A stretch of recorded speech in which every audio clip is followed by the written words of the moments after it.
bonus X. Bonus X. Bonus X. Bonus X. Bonus. You like bonus X? Listen to that bonus X. Just Hey, we got a bunch of bonus bonus X. Brought to you by Bonus X's you could want. Bonus X. Starting. It's time for bonus. Bonus X is happening in 3, 2, 1. So here's a little mini bonus from our conversation with my brother, who we're referring to as Hacker J. If you want context, go back and check out the Johnny Mnemonic episode number 25 if you haven't already. But yeah, on this bonus, we're talking about the super rad data glove mech, and then we get into some hacking game code stuff and then high score strategy stuff. There's also a weird glitch in the middle, but I'm trying to go easy on myself, so I left it in. Sorry. So real quick, in the game, there's a glove that magnetically hold, like the ball launches up into the glove, and you move it, and there's a little tic-tac-toe grid that you have to basically choose where you're going to drop the ball. It's pretty awesome, actually. That's one of the things that I loved about that game when I first played it. Yeah, because the magnet almost kind of sucks the ball. It's like it sucks the ball vertically. It's super cool. It's one of the most interesting pinball mechs and toys probably It's ever. an experience. Like when you first see that thing, you're like, what? I'm sure when Mr. Gomez was designing that, it was just like, this is too cool. Who cares about the downsides of it? Because it is a super cool toy, and there's really nothing like it in pinball that I can think of. I can't think of. I mean, to me, that's up there, man. With like one of the coolest toys or mechs that I know of. And there's a bunch of games like Johnny where they're not really used a lot in tournaments, and I think it kind of reduces their overall popularity, and you don't see them as often. And Johnny has like some kind of scoring oddities that can be exploited involving the 320 gigabyte spinner.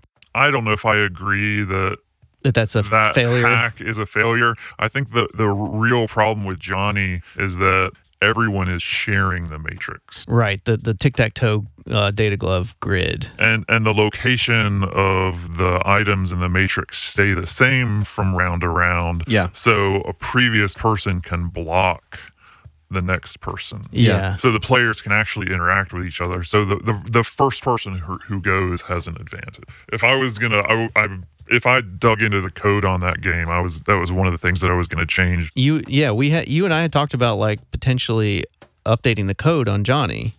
Yeah, and I can't remember where we left off with that. I remember I have a code reader for that chip already, and I had some chips. Yeah. And then I think we may have. Did you have a source for possibly a source for that code? Because it'd been way easier to get the original source than to dump the assembly and have to modify the assemblies. Is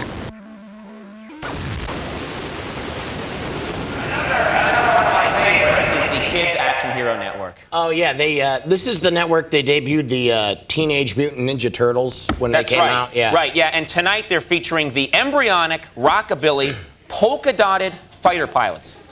Embryonic rockabilly polka-dotted fighter pilots. Embryonic rockabilly polka-dotted fighter pilots. Embryonic rockabilly polka-dotted fighter pilots. Fighter pilot embryos who like rockabilly and are polka-dotted.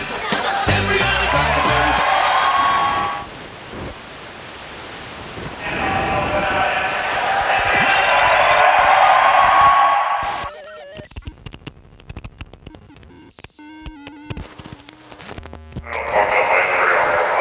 I remember was middle school, like running for vice president. I forgot about that. Bringing back terrifying thoughts, to be honest.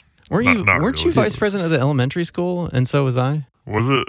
I know. I think I followed in your footsteps. Yeah. So it was I a think dynasty. Yes, you're right. It was.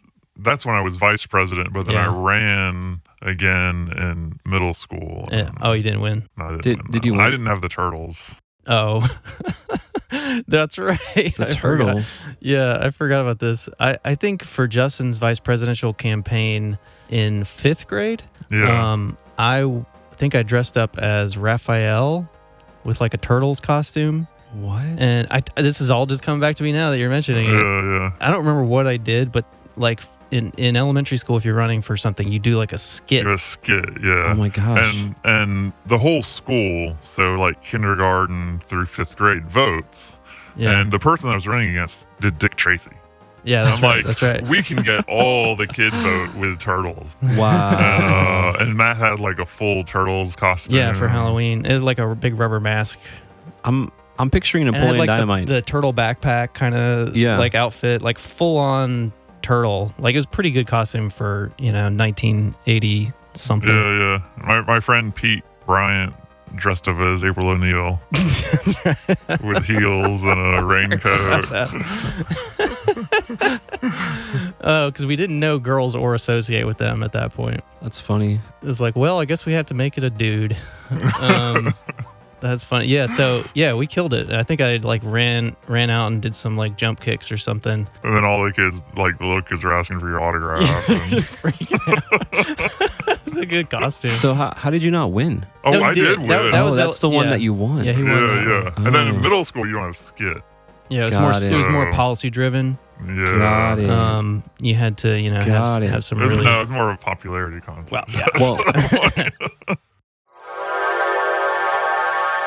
So, Jay, you tend to reset the game a lot, like if you don't have a good ball one. Yeah, so I do that because of just the time factor. Yeah. Like over a year of playing that game. Yeah. How much time have I lost when I could just reset it after a minute? Yeah, and I used to do it by points. I don't do it by points anymore. Okay. Points don't really matter for ball one. It's more about hitting my goals. like setting it up. Yeah, setting up for, it doesn't necessarily have to be ball one, but maybe ball two I'm setting it up for. Okay. So with Johnny, for instance, that would be, getting your bonus up to 3 or 4x, getting hold bonus, hitting some throwing stars. Throwing spikes. Throwing spikes, yeah. Maybe getting some extra balls. Yeah. So if I've accomplished enough things towards the final goal of in that case, trying to get a high score. Yeah. If I've accomplished those things, then I might keep playing. But if I just haven't gotten anything done, I've wasted the ball, then I'm definitely going to reset it. Yeah.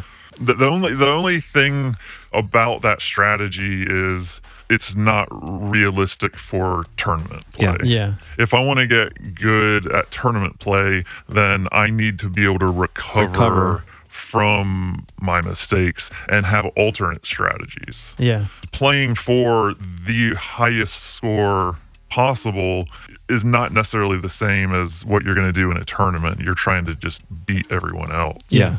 I do that too. I don't do it as aggressively as you, and I don't think I do it as purposefully as you. It's more of just like a feeling. Like if I have a bad enough ball one, I'll probably reset it. But it's more of just like, did I feel like that was a good ball? And sometimes even if it's not a good ball, I just keep playing through it anyway. Yeah, because it feels okay. Like some balls just feel cursed, and you just have to end. The game is cursed. I mean, yeah. By ball one, you just know, and you just have to end it. Yeah. And that's how I will play other games sometimes.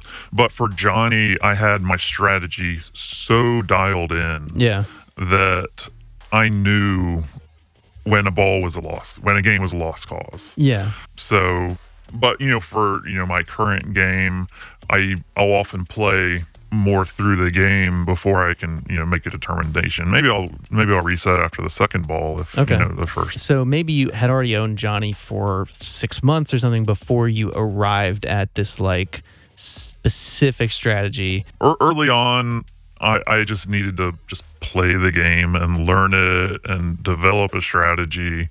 I would still reset sometime. In fact, I won't reset every single time. Sometimes I'll go through because maybe my strategy is wrong. Yeah. Maybe there's a better strategy. And so by playing through, all the way through, I'll pick up other parts of the game that maybe I wasn't taking seriously before. Or, The ball one reset strategy. Yeah. I think you experience that when you first own a game. Yeah. Because you kind of played enough to get to the point where you kind of already know what's going to happen, and you don't really risk anything. It's like you said, it's more time that you're wasting, right, rather than money. Yeah. And because I haven't played like a modern game or like a newer game that I've been trying to figure out at home in that way. Yeah. So when I play out in the wild, it's crazy. It's a totally different strategy. Yeah, like I use the other 2 balls to practice the shots that I can't hit, right? And it's kind of like an interesting thing because you can just practice it as you're getting your setup when you own the game, right? Because you can just practice ball 1 again, right? So it's interesting to think about it that way. And it's probably something that people who don't own games and who have played in quarter drop arcades, going back to at least the early 90s, as long as the game is on free play, you can hold down the start button and just reset back to ball 1. And on most games, it happens almost instantly. And so it's not really intrusive to do it. There are some games that have like more mechs that have to reset, like Bram Stoker's Dracula. When you did a reset, it had to re-lock a ball in the Miss Multi-Ball. So there was like a delay that caused me to do it less. But on Johnny, on Black Rose, on most games, it's almost instant. This may be beneficial to people who don't know this if you play at a free play arcade, though. Right. And maybe maximize your time that way. Save your time, yeah.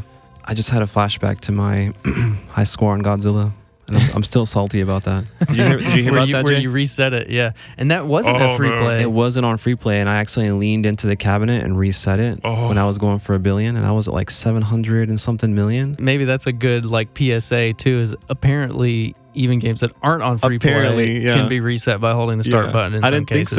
I didn't think so. I would have not even come close had I thought that it could happen. Yeah. I had no idea that could happen on a quarter drop game.